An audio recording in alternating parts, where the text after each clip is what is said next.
অনেক দিন পর আজকে একটা ব্লগ শেয়ার করছি। তো আজকে আমরা তিনজন মিলে বেরিয়ে গেছি। দেন তার আগে বাড়িতে কি পার্সেল আসলো, এতদিন কেন ভিডিও দেয়নি, সবকিছু আজকে বলবো। ব্লগটা শুরু হয় আজকে ঠিক এইখান থেকে। আসলে কিছুদিন আগে দারাজে কিছু অর্ডার দিয়েছিলাম, দেন একটা পেজেও একটা জিনিস অর্ডার দিয়েছিলাম। দেন দেখলাম আজকেই সবকিছু একসাথে চলে আসলো।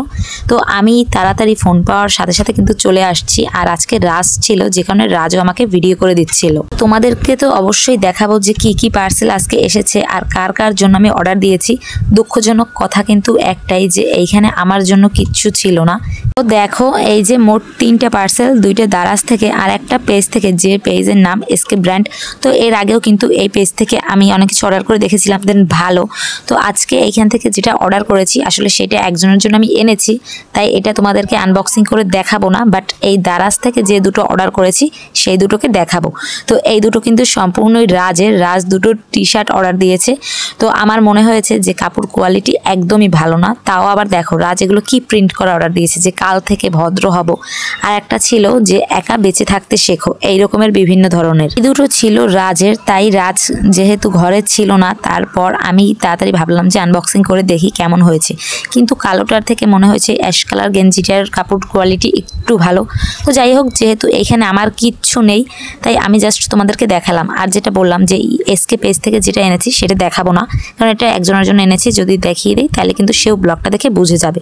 তো সব কিছুর শেষে ভাবলাম যে বিকেলবেলা একটু তিনজনে মিলে ঘুরে আসি। আসলে তোয়া বলছিল যে চল আমরা আজকে গিয়ে একটু বিএম কলেজের সামনে থেকে ফুচকা ভেলপুরি এগুলো খেয়ে আসি। না, বিএম কলেজের সামনের ফুচকা ভেলপুরি কিন্তু রাজের আর আমার কাছে সব থেকে বেশি ভালো লাগে।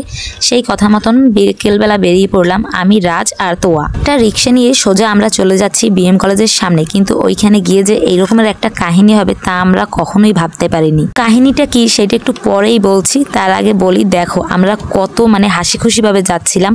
আর সত্যি বলতে তোয়া কখনো বিএম কলেজের সামনে ওইখানের ফুচকাটা খায়নি, তাই তোয়া বেশি এক্সাইটেড ছিল যে আমি আর রাজ টেস্ট করেছি, ও কেন করেনি। দুঃখজনক কাহিনী হলো এইটাই যে বিএম কলেজের সামনে কোনো একটা ফুচকা বা ভেলপুরির দোকান আমরা খোলা পাইনি।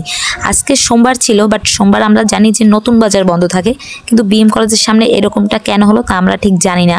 তো তারপরে ভাবলাম বাড়িতে আর ফিরে যাওয়া যাবে না, তাই আমরা সোজা একটা রিক্সা উঠে আবার ব্লেস পার্কে যাচ্ছিলাম, যে ব্লেস পার্কে ভেলপুরি ফুচকা এগুলো খেয়ে চলে আসবো। আমি আর রাজ আবার বলছিলাম যে আজকে আমাদের কপালটা এত খারাপ যে এখন ভেলপুরি আর ফুচকা খেতে সেই ব্লেস পার্কে যাওয়া লাগে, যেখানে কিনা ভেবেছিলাম যে বিএম কলেজের সামনে 50 টাকা একটা রিক্সা ভাড়া দিয়ে চলে আসলেই হবে। সেখান থেকে ভাই আবার ব্লেস পার্কে। আসলে আমাদের ফুচকা ভেলপুরি খাওয়ার যে টাকা তার থেকে মনে হয় বেশি গাড়ি ভাড়াই চলে যায়। ব্লেস পার্কে এসে রাজ বললো যে আমি ফুচকা খাবো না, আমি খাবো পানিপুরি। তো তোয়া আর রাজ দুইজনই পানিপুরি নিয়ে নিয়েছে, আর আমি কি খাবো করতে করতে আমি নিয়েছিলাম ভেলপুরি। সত্যি বলতে আমাদের একটু ভালো লাগেনি, না তোয়ার না রাজের না আমার, কেননা আমরা উদ্দেশ্য করে এসেছিলাম যে বিএম কলেজের সামনে থেকে খাবো, কেননা ওইখানের পানিপুরিটাও আমাদের কাছে অনেক বেশি ভালো লাগে। বাট ব্লেস পার্কের এখানে একটুও ভালো লাগেনি। ভেলপুরি খেয়ে আমাদের মন না ভরলেও ঘুরতে এসে কিন্তু আমাদের মনটা ভালো হয়ে গেছে, কেননা আমার খুব ফেভারিট একটা জায়গায় ব্লেস পার্ক। আর রাতের ব্লেস পার্ক তো আরো সুন্দর। ভেলপুরি খেয়ে যেহেতু মন আমাদের ভরেনি, তাই অন্য কিছু না কিছু তো খেতে হবে। তারপর আমরা আইসক্রিম ড্রিঙ্ক এগুলো খেয়েছিলাম। দেন যখন ব্লেস পার্ক থেকে বেরোবো তখন এই খাবারটাও দেখলাম, নামটা ঠিক ভুলে গেছি, তোমরা যারা জানো অবশ্যই কমেন্টে বলে যাবে। তো দেখো এটার মূল উদ্দেশ্য ছিল ভিডিও করা, বাট আমার ভিডিওটা ভালো হয়নি।